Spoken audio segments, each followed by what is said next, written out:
Amém, queridos. Voltamos, mais o nosso último bloco do nosso programa, Reconciliação e Graça. Esse é o momento da palavra. Quero trazer um texto, conhecido pelo povo de Deus, que é a entrada triunfal de Jesus em Jerusalém, Esse texto fala, o que é que esse texto fala aos nossos corações, Entender essa passagem é importante para o início da nossa Semana Santa, O texto está lá em Mateus, capítulo 21, os versos de 1 a 11. Você pode abrir sua Bíblia, acompanhar comigo. Diz assim a palavra do Senhor, olha: quando se aproximaram de Jerusalém e chegaram a Betfagé, ao Monte das Oliveiras, Jesus enviou 2 discípulos, dizendo-lhes: vão até a aldeia que está diante de vocês, e logo encontrarão preso uma jumenta, e com ela um jumentinho. Desprendam e tragam para mim. E se alguém disser alguma coisa, respondam: o Senhor precisa deles, e logo ele deixará que vocês tragam os animais. Ora, isto aconteceu para se cumprir o que foi dito por meio do profeta: digam à filha de Sião: eis que o seu rei vem até você, humilde, montado em jumenta e no jumentinho, cria de animal de carga. Indo os discípulos e tendo feito como Jesus lhes havia ordenado, trouxeram a jumenta e o jumentinho. Então puseram em cima deles as suas capas, e sobre elas Jesus montou. E a maior parte da multidão estendeu as suas capas no caminho, e outros cortavam ramos de árvores, espalhando-os pelo caminho. E as multidões, tanto as que iam adiante dele como as que o seguiam, clamavam: Hosana ao filho de Davi. Bendito o que vem em nome do Senhor. Hosana nas maiores alturas. E quando Jesus entrou em Jerusalém, toda a cidade se alvoroçou e perguntavam: quem é este? E as multidões respondiam: este é o profeta Jesus de Nazaré, da Galileia. Então, queridos, ontem nós celebramos o Domingo de Ramos, o início da semana chamada Santa, e esse texto nos mostra o momento em que Jesus entra em Jerusalém, aclamado como um rei. Essa é a primeira aparição pública de Jesus, O texto nos diz, que a multidão espalha os mantos, ramos pelo caminho, grita Hosana. Isso nos mostra que algo especial está acontecendo em Jerusalém. Mas a pergunta que fica é essa: será que eles realmente entenderam, quem era aquele que estava entrando na cidade? O texto nos mostra que a entrada de Jesus em Jerusalém foi extremamente despretensiosa. Não entrou brandindo uma espada, nem acompanhado de um exército. Não veio como um conquistador político, mas veio como um redentor do seu povo. A entrada de Jesus em Jerusalém foi totalmente diferente daquelas celebradas pelos conquistadores romanos. A gente precisa entender que quando um general romano ele retornava a Roma depois da vitória sobre os inimigos, ele era recebido por grande multidão. O general vitorioso desfilava em uma carruagem de ouro. Os sacerdotes queimavam incenso em sua honra, e o povo gritava seu nome, enquanto seus cativos eram levados às arenas para lutar com animais selvagens. Esta era uma entrada triunfal de um romano. Mas Jesus, ao montar no jumentinho, como nos mostra o texto, ele está dizendo que a sua missão era de paz, que seu reino era um reino espiritual. Estava cumprindo a profecia de Zacarias 9:9. Alegre-se muito, ó filha de Sião, exulte, ó filha de Jerusalém. Eis que o seu rei vem até você, justo e salvador, montado em jumento, num jumentinho, cria de jumenta. E ao escolher o jumento, ele está declarando abertamente: olha, eu sou o rei prometido, mas eu venho em paz. Jesus nos ensina, queridos, com fatos e exemplos, que o reino dele, de fato, não é desse mundo. O problema é que tem muitas pessoas querendo o céu na terra. Tem muitas pessoas, né, achando que o reino completo de Cristo é aqui. Jesus vem mostrar que ele não veio para derrubar César, Pilatos, mas para derrubar um inimigo muito pior e invisível, o pecado. Quero dizer para você, o ministério de Cristo é esse: Jesus veio por nossos pecados. Aquela frase de João Batista que diz: ele é o Cordeiro de Deus que tira o pecado do mundo. O Cordeiro de Deus, ele tira o pecado pelo seu sacrifício, pela cruz, não pelos seus milagres. Foi na cruz que o Cordeiro triunfou sobre o pecado. Ele se fez pecado, queridos. Ele se tornou o nosso representante, nosso substituto. Ele tomou sobre si o nosso pecado. Ele carregou sobre o seu corpo, no madeiro, o nosso pecado. Jesus, ele foi transpassado pelas nossas transgressões. Para sermos salvos do pecado, Deus fez a maior transação do universo. Ele não colocou o pecado em nossa conta. Ele transferiu para a conta de Cristo a nossa dívida, o nosso pecado, e depositou em nossa conta a infinita justiça de Cristo. Por isso, eu e você, nós somos justos, mas não é a nossa justiça. A Bíblia diz que a nossa justiça é como trapos de imundícia, mas é a justiça de Cristo que foi imputada em nós. Por isso nos consideramos justos diante de Deus. E queridos, essa Semana Santa, nós precisamos refletir. Precisamos, em nome de Jesus, entender a importância da morte de Cristo. Você já entendeu isso? A importância da morte de Cristo para a sua vida, para a sua família, para as pessoas que você ama, que ainda não receberam Jesus como Senhor e Salvador da sua vida. Você já entendeu isso? A importância da morte de Cristo. Mas pastor, eu já entendi. Olha, pastor, está claro para mim. Então você anuncia essa morte a todas as pessoas, não é isso? Você fala do Evangelho a todas as pessoas. Porque a grande importância na nossa vida é essa, anunciar essa morte. Essa morte tem que ser anunciada até os confins da terra. O apóstolo Paulo, escrevendo a primeira carta aos Coríntios, capítulo 2, verso 2, ele diz: olha, eu quero pregar Cristo e este crucificado. E para isso é preciso, queridos, a gente imolar-se, aceitar a paixão, aceitar o sacrifício de Cristo, crer que Jesus morreu, que Jesus ressuscitou, passar pela morte, passar pelo novo nascimento, perder a vida para ganhá-la. Perder essa vida, é isso que Jesus diz. Muitas vezes queremos que Deus haja de uma maneira que atenda aos nossos desejos imediatos. Que Ele venha em glória, poder e força para resolver os nossos problemas. Mas Jesus vem com mansidão. Ele nos convida a confiar, mesmo quando Ele age de maneira inesperada. E a gente vê um clamor da multidão. E nesse clamor nós vemos expectativas e enganos. O verso 6 diz: indo os discípulos e tendo feito como Jesus lhes havia ordenado, trouxeram a jumenta e o jumentinho. Então puseram em cima deles as suas capas, e sobre elas Jesus montou. E a maior parte da multidão estendeu as suas capas no caminho. E outros cortavam ramos de árvores, espalhando-os pelo caminho.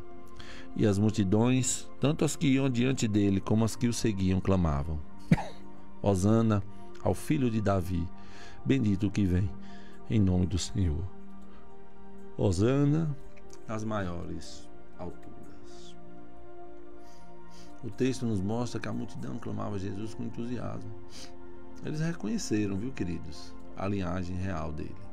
E ao chamar Jesus de filho de Davi, reconheceram que Jesus era aquele, o Messias prometido.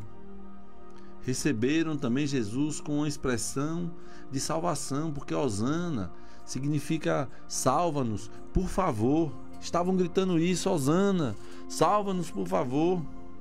Mas o problema desse povo é o tipo de salvação que esperavam, né? Estavam certos quem era, reconheceram Jesus, mas o problema foi o tipo de salvação que eles esperavam. Eles queriam, queridos, libertação de Roma, restauração política de Israel. Eles viam Jesus como libertador nacional, não como salvador espiritual. Aqui está a atenção. Estavam certos sobre quem Jesus era, mas errados sobre o que ele veio fazer. E eu quero dizer para você, viu? Há muitos, viu, queridos? Jesus decepcionou. Muitas pessoas andam decepcionadas com Cristo. Naquela época as pessoas pensavam que ele fosse escorraçar Pilatos, reimplantar o reinado de Davi e Salomão em Israel. Mas aí a palavra diz que ele vem montado em um jumentinho, frágil e pobre. Eles buscavam o Messias de seus próprios sonhos e desejos. Eles não buscavam o Messias enviado por Deus. E o Domingo de Ramos nos ensina uma coisa: que a luta de Cristo e da igreja é contra os seguidores de sinais. Aquelas pessoas que gostam do bem bom. Isso nos mostra, viu, queridos, como nós somos oscilantes. Na verdade, somos oscilantes, né? A gente está pronto para deixar Jesus a qualquer momento. Às vezes eu comento na igreja, falo a algumas pessoas, né? Que as pessoas no seu trabalho, elas aguentam muita coisa, sabia, gente? Aguentam desaforos, aguentam, sabe? Às vezes um tratamento mal do patrão, de uma pessoa que ela está subordinada. Mas quando chega na igreja, as pessoas, elas não podem passar por nada, porque elas estão prontas para deixar Jesus. Jesus, ele sabia disso. Sabia que as multidões que o seguiam estavam apenas atrás de milagres, prazeres terrenos, sem disposição para trilhar o caminho da renúncia ou pagar o preço do discipulado que Jesus tanto falou. E eu quero dizer para você, em nome de Jesus, Jesus não oferece a você nem a mim prosperidade. Ele oferece glória. Por isso que na história de Jesus, Judas foi o grande decepcionado. Queria um reino terreno, queria vantagens, queria um céu na terra, né? E eu vou dizer para você, hoje também existem muitos Judas decepcionados com Jesus. Em nome dele, precisamos olhar para esse mundo, né?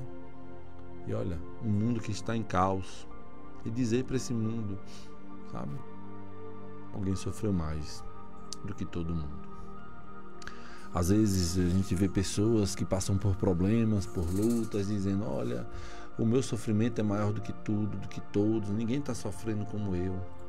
Mas a gente precisa, em nome de Jesus, lembrar que Jesus sofreu mais do que você, mais do que eu, e venceu.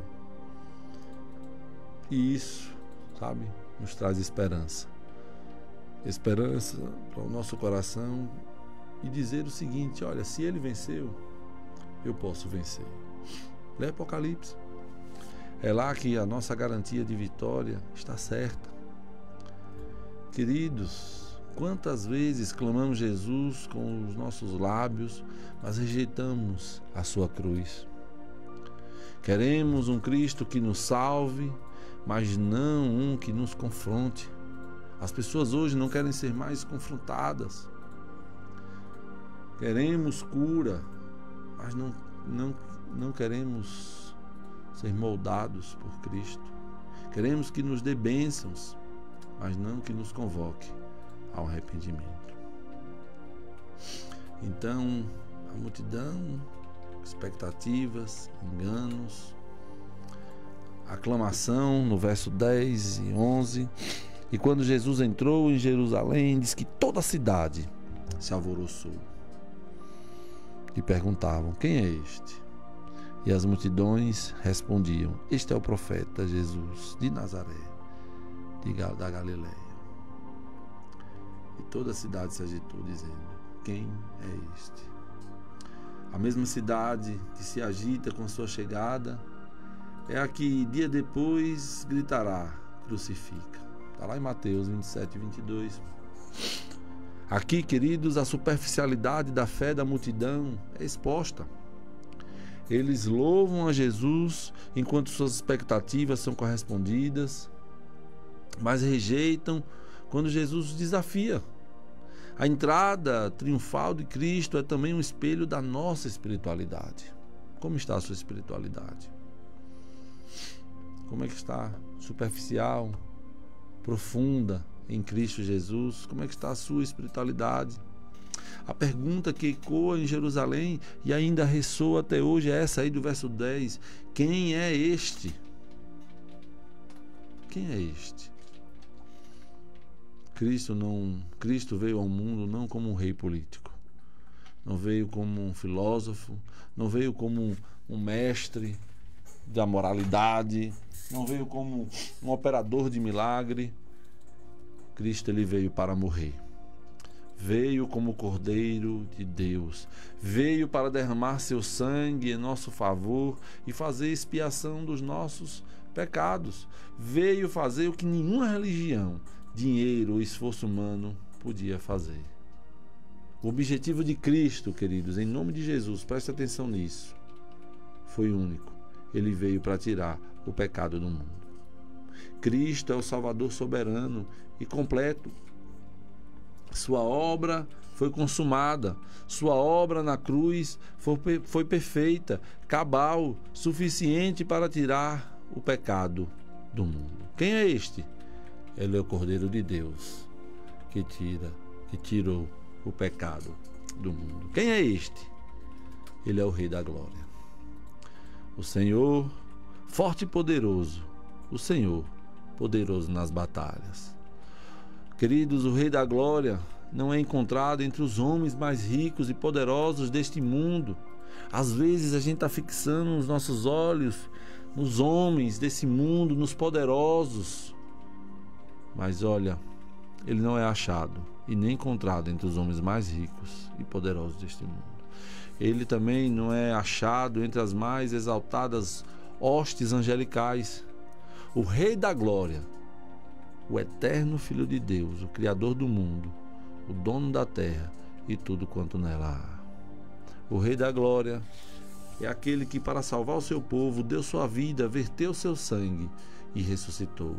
O Rei da Glória é aquele que venceu o mundo, o pecado e o diabo, e expôs os principados e potestades ao desprezo. O Rei da Glória é aquele que conquistou para nós a eterna redenção e retornou para o céu como vencedor invicto em todas as batalhas. Que tipo de rei queremos? Essa é a grande pergunta. Que tipo de rei queremos? Um rei que segue nossa vontade, que bate em nossas costas, olha dizendo: você está certo, mesmo a gente estando errado, passando a mão na nossa cabeça quando a gente faz alguma coisa errada, e muitas vezes queremos isso. Ou aquele rei que veio para mudar a nossa vida, para transformar o nosso coração. Você está disposto a seguir um rei coroado de espinhos? A expectativa da multidão no domingo, na entrada de Jesus em Jerusalém, foi uma: aclamaram, gritaram, que tinha expectativa que ele ia transformar o mundo. E transformou, mas não da forma que eles queriam. Mas na sexta-feira, quando viu ele coroado de espinhos, rejeitado, surrado, morto e sepultado, eles não quiseram aquele rei. Por isso disseram: liberta Barrabás e crucifica Jesus. Você já aceitou a salvação que ele oferece? Ou apenas o conforto que você deseja? Seu louvor, a sua alegria é condicionado às circunstâncias ou flui de um coração rendido? São essas perguntas que precisamos fazer. Mas o domingo de Ramos nos ensina que seguir Cristo é renunciarmos a nós mesmos, morrermos na terra como um grão de trigo para poder dar frutos. Quando nós, queridos, olha, nos permitimos olhar para Jesus, e quando o nosso olhar se cruza com o dele, eu quero dizer para você que toda fantasia cai por terra, todo teatro cai por terra, todo rótulo se desfaz, toda máscara cai. Quando o seu olhar, olha, se cruza com o dele, não tem como fingir ser o que não é. Quero dizer para você, não sei como está a sua vida, não sei como você chegou, até aqui, nesse dia, mas Jesus sabe como você é. Se o Rei dos Reis for o Senhor da sua vida, e você permitir que Ele entre na sua vida de uma maneira triunfante, toda a sua realidade pode ser transformada. Você crê nisso? Que Deus pode mudar toda a sua realidade, transformar a sua vida? Eu pergunto para você, tem alguém mais importante do que Jesus na sua vida, querido? Será que estamos reconhecendo esse Rei da Glória? O povo queria um rei montado em seu manga larga, 1/4 de milha, empunhando sua espada. Um rei que apresente salvação para o seu povo.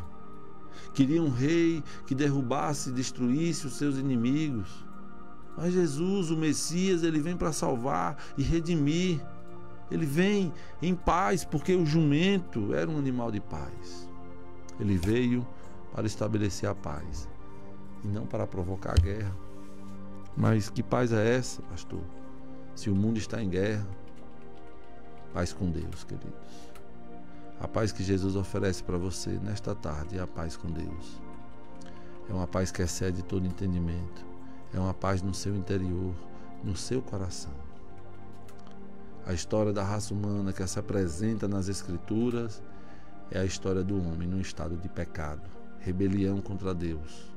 E também fala do plano redentor de Deus para levar esse homem de volta a Ele. Por isso diz o apóstolo Paulo que Deus estava em Cristo, reconciliando consigo o mundo, não levando em conta os nossos pecados, mas perdoando cada um deles. E é maravilhoso perceber que na sua primeira vinda, Jesus entrou em Jerusalém montado num jumentinho, pois veio para nos trazer salvação e paz. Mas Apocalipse 19:11, na sua segunda vinda, ele virá para trazer juízo às nações e entrará montado num cavalo branco. Eu quero dizer para você que os reinos deste mundo cairão. E a gente viu isso acontecer ao longo da história. Mas o reino de Deus dominará. O reino de Cristo derruba todas as muralhas, triunfa sobre todas as fortalezas e conquista corações entre todos os povos. Eu quero dizer para você que o mal será vencido. Todos os inimigos serão colocados debaixo dos seus pés. Que você possa dizer: Hosana, salva-me agora, Senhor. Hosana nas maiores alturas. Bendito o Rei de Israel. Jesus é o seu Rei. Jesus é o nosso Rei. Com ele chegou o seu reino. Os reinos do mundo se levantam, mas caem também. Mas o reino de Cristo jamais passará. Olha, queridos, não tenha medo de gritar hosana para o Rei Jesus. Não tenha nenhum constrangimento em expressar seu lamento, sua condição a Ele. Abra seu coração. Ao clamar, salva-me, Jesus, você deposita em Deus a sua esperança. E mais que isso, dá a Jesus o lugar que Ele deve ocupar em sua vida. Qual o lugar que Jesus ocupa em sua vida, queridos? Alguém que oferece uma vida melhor nesta terra, que mata a fome, multiplicando pães e peixes, que cura, que liberta, ou o Salvador da vida para a vida eterna. Que hoje, neste dia 14 de abril de 2025, você possa abrir a porta do seu coração. Hoje você possa abrir a porta do seu coração para receber o Rei da Glória, o Rei dos Reis. Receba o Messias espalhando ramos pelo chão e cobrindo o caminho de mantos, para que o rei, o filho de Davi, o legítimo rei, possa desfilar triunfante em sua vida. Nesse domingo de Ramos, possamos receber Jesus, não por interesses equivocados, mas porque Ele é. E o que Ele é? O Cristo de Deus, o ungido, o Messias, o Salvador, o Libertador, o Senhor das nossas vidas, o Rei eterno. Que você possa preparar o caminho do Senhor, não com ramos, como o povo fez naquela época, mas com o coração quebrantado. Amém? Queridos, estamos aí chegando ao final do nosso programa, Reconciliação e Graça. Agradecer a você, mandar um alô também aí todo especial ao meu irmão Pedro Henrique, né, que está aí acompanhando o nosso programa. Um abraço, meu irmão, que Deus abençoe a sua vida, né? Agradecer a todos os irmãos também, todos os ouvintes da nossa rádio, do nosso programa. Estamos chegando ao final desse programa, né? A segunda-feira que vem não tem, porque é feriado, né? Então, retornaremos daqui a 15 dias com o nosso programa Reconciliação e Graça. Quero agradecer ao meu irmão Jonatas, está aqui toda segunda-feira. Deus abençoe também a sua vida, meu irmão. Deus abençoe vocês. Uma boa Semana Santa, que vocês possam, mais uma vez, aproveitar essa Semana Santa, relembrar todos os últimos momentos do nosso Senhor e Salvador Jesus Cristo. Que Deus abençoe vocês e até a próxima, se Deus quiser.